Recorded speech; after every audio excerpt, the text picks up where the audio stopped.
Parce qu'au moment même où nous sommes ici tous ensemble, préparant cette édition qui est à tous égards exceptionnelle et remarquable, mais c'est à ce moment-là que les instances internationales de l'UNESCO, il y a quelques heures, et nous étions dans l'angoisse parce que nous attendions ce résultat, ont classé Essaouira dans la liste du patrimoine universel des villes les plus créatives du monde. Enfin. Enfin, c'est arrivé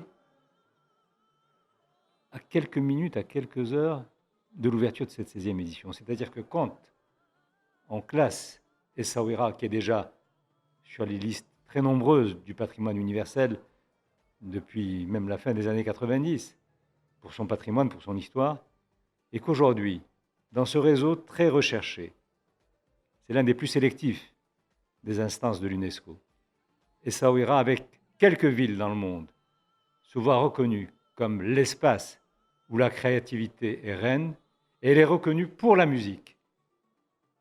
Et nous faire ce magnifique cadeau à quelques heures de l'ouverture de ce festival, qui est, comme vous le disiez tout à l'heure, le seul au monde où islam et judaïsme se donnent rendez-vous pour chanter ensemble, pour danser ensemble, pour se retrouver ensemble. Je vous mets au défi, et je mets au défi n'importe qui, de me dire où dans le monde ce type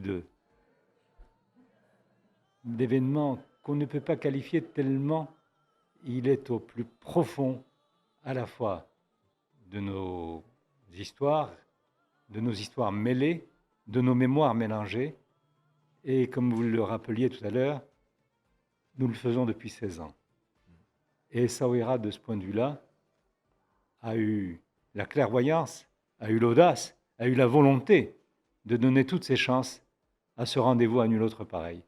Et c'est là où je dis, moi, que la musique trouve ses lettres de noblesse les plus exaltantes. Ce n'est pas seulement l'émotion. L'émotion est là. L'émotion est là que donnent toutes les musiques. Mais cette émotion-là se met au service d'une cause et de ces 3 jours, 4 jours de partage à nul autre pareil.